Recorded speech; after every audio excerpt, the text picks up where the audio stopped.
Welcome. আজকের আরেকটি নতুন ভিডিও নিয়ে হাজির হয়েছি তোমাদের সামনে বুদ্ধদেব বায়োলজি সলিউশনের পক্ষ থেকে।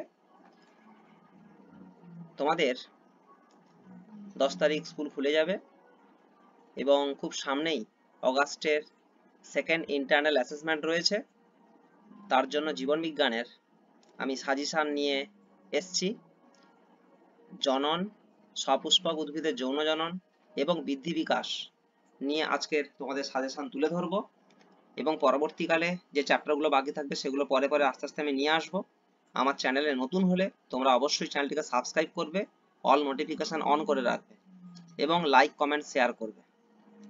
এখন জীবনের প্রবাহমানতা জনন চ্যাপ্টারের প্রশ্নগুলো আলোচনা করছি, তবে আমি মাধ্যমিকের আগে আরেকবার সাজেশন নিয়ে আসবো, সেগুলো একেবারে অ্যাকুরেট সাজেশন হবে। এটা একটু বেশি রেখেছি প্রশ্নটা, কারণ বিভিন্ন স্কুল অনেক সময় টিচাররা নিজেরা প্রশ্ন করেন, সেক্ষেত্রে প্রশ্নটা একটু কঠিন হয়, কখনো সংস্থার থেকে হলে একটু সহজ হয়।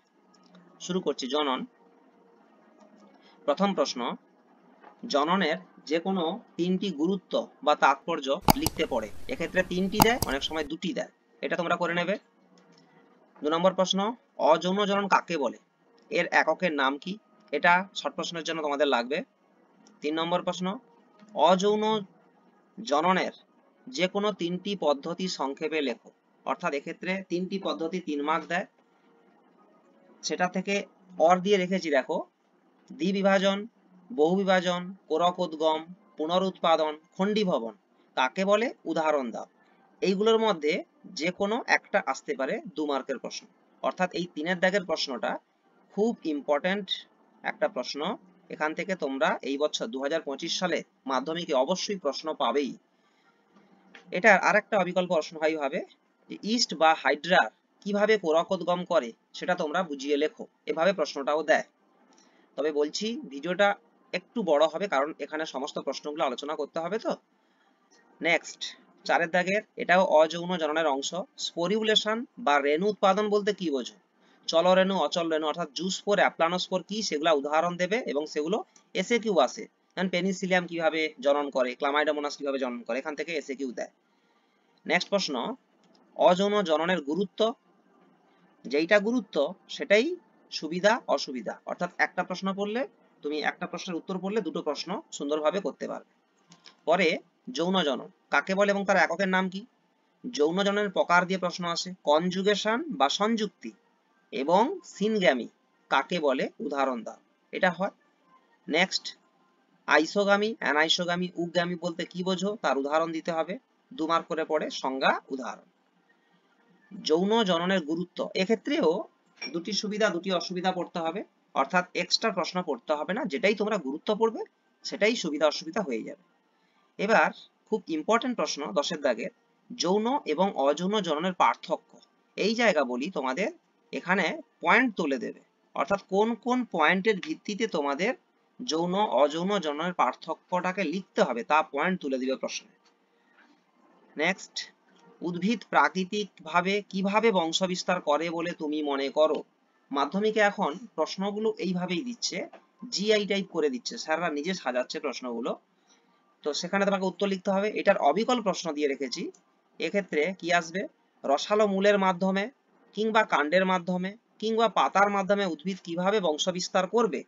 এগুলো প্রত্যেকটা প্রশ্ন 2 মার্ক করে আসে। এখানে পরীক্ষায় যে কোনো একটা তুলে দেবে, তুলে দিয়ে বলবে এটার মাধ্যমে কিভাবে জনন করে তুমি লেখো। নেক্সট 12 দাগের প্রশ্ন, জোড় কলম বা গ্রাফটিং কি, স্টক সিয়ন কি, একবীজপত্রী উদ্ভিদের জোড় কলম হবে না কেন, এই প্রশ্নটাও ভালো প্রশ্ন। মাইক্রো প্রোপাগেশন বা অনুবিস্তারণ কি, এর পর্যায়গুলি লেখো, এর দুটি গুরুত্ব লেখো। এই প্রশ্নটা এই বছরের জন্য তোমাদের খুব ইম্পর্টেন্ট একটা প্রশ্ন। মাইক্রো প্রোপাগেশন বা অনুবিস্তারণ বলতে কি বোঝো, এর যে পর্যায় বলেছিলাম, এই যে পর্যায়, এই পর্যায়গুলো এই যে রয়েছে তার থেকে শর্ট প্রশ্ন আসে। এক্সপ্ল্যান্ট, ক্যালাস, প্ল্যান্টলেট কি, এগুলো 1 মার্ক করে প্রশ্ন আসবে। নেক্সট প্রশ্ন, নিষেক কি, অন্তর্নিষেক ও বহির্নিষেক কাকে বলে, তার একটা করে উদাহরণ তোমাদের জিজ্ঞেস করবে। পরের প্রশ্ন লং প্রশ্নের জন্য খুব ইম্পর্টেন্ট, জনুক্রম কি, উদাহরণ দিতে হবে, এক্সাম্পল অর্থাৎ উদাহরণ, ফার্নের জনুক্রম রেখাচিত্রের সাহায্যে দেখাতে বলবে, 3 মার্কের প্রশ্ন এটা। ফার্নের জনুক্রম রেখাচিত্রের সাহায্যে দেখাও, 3 মার্কের প্রশ্ন। এটা আসে। অপুংজনি বা পার্থেনোজেনেসিস কি, তার উদাহরণ দিতে চাইবে। বুলবিল কি এবং টটিপোটেন্সি কি, প্রাকৃতিক অঙ্গজ জনন এবং কৃত্রিম অঙ্গজ জননের দুটি পার্থক্য। এইগুলো মোটামুটি ভাবে এই প্রশ্নগুলো পড়লে তোমরা কমন প্রশ্ন অবশ্যই পাবে। ফলে তোমরা এইটাকে স্ক্রিনশট নিয়ে তোমরা এটাকে প্রিপারেশন নেবে এবং আমার চ্যানেলে নতুন হলে অবশ্যই তোমরা সাবস্ক্রাইব করবে এবং লাইক কমেন্ট শেয়ার করবে বন্ধুদেরকে। নেক্সট এসছি সপুষ্পক উদ্ভিদের জনন। সপুষ্পক উদ্ভিদের জনন, প্রথম প্রশ্ন, বৃত্তি, দলমণ্ডল, পুংকেশর, গর্ভকেশর এর এককগুলোর নাম সবার জানতে হবে এবং প্রত্যেকটির একটি করে কাজ জানবে। স্বপরাগযোগ কি, উদাহরণ, এর দুটি করে সুবিধা অসুবিধা, খুব ইম্পর্টেন্ট একটা জায়গা এইটা। স্বপরাগযোগ কি, ইতর পরাগযোগ কি, উদাহরণ, দুটি করে সুবিধা এবং অসুবিধা। অটোগ্যামি, গেইটনোগামি, জেনোগামি বলতে কি বোঝো, উদাহরণ দিতে হবে।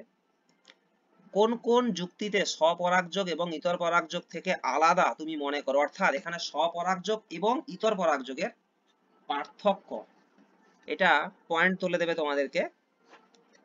অ্যানিমোফিলি, হাইড্রোফিলি, এন্টামোফিলি, অর্নিথোফিলি, অর্থাৎ জল পরাগী, বায়ু পরাগী, পতঙ্গ পরাগী, পক্ষী পরাগী ফুল কাকে বলবে, তার উদাহরণ দিতে হবে।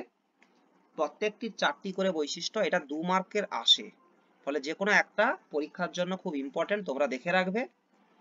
এছাড়া এসএকিউও আসে এখান থেকে। গুপ্তবীজী উদ্ভিদের অর্থাৎ সপুষ্পক উদ্ভিদের নিষেক পদ্ধতিটি পর্যায়ক্রমে লিপিবদ্ধ করো, 5 মার্কের প্রশ্ন।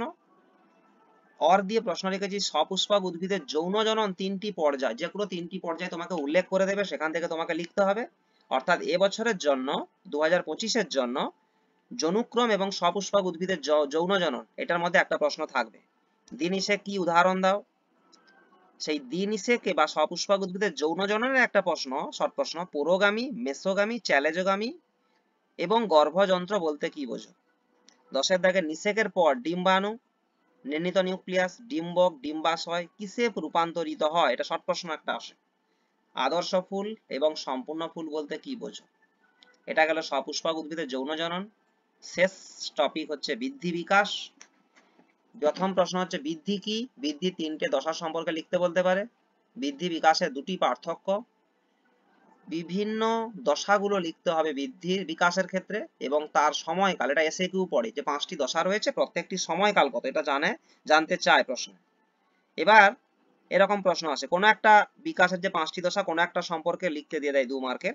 সেটা হতে পারে, যেমন আমি তুলে রেখেছি, বয়সন্ধিকালে স্ত্রীদের পুরুষদের কি কি পরিবর্তন দেখা যায় সেটা উল্লেখ করতে হতে পারে। বার্ধক্যকালে দর্শনে এবং অস্থিতে কি পরিবর্তন ঘটে, সেটা একটা ইম্পর্টেন্ট প্রশ্ন। একটা শর্ট প্রশ্ন, বার্ধক্যের জৈব ঘড়ি কাকে বলে, থাইমাসকে বলে। এই সাজেশনটা তোমরা অবশ্যই কমপ্লিট করে পরীক্ষা দিতে যাবে, এখান থেকে তোমরা কমন প্রশ্ন পাবে।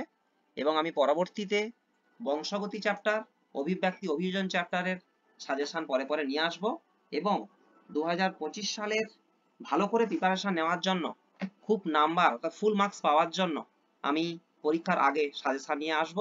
এবং আমার এই চ্যানেলে তোমাদের বিভিন্ন প্রশ্ন রয়েছে, প্লে লিস্টে রয়েছে, সেগুলো তোমরা দেখে নিও। চ্যানেলটিকে সাবস্ক্রাইব করবে, বন্ধুদেরকে শেয়ার করবে। Thank you.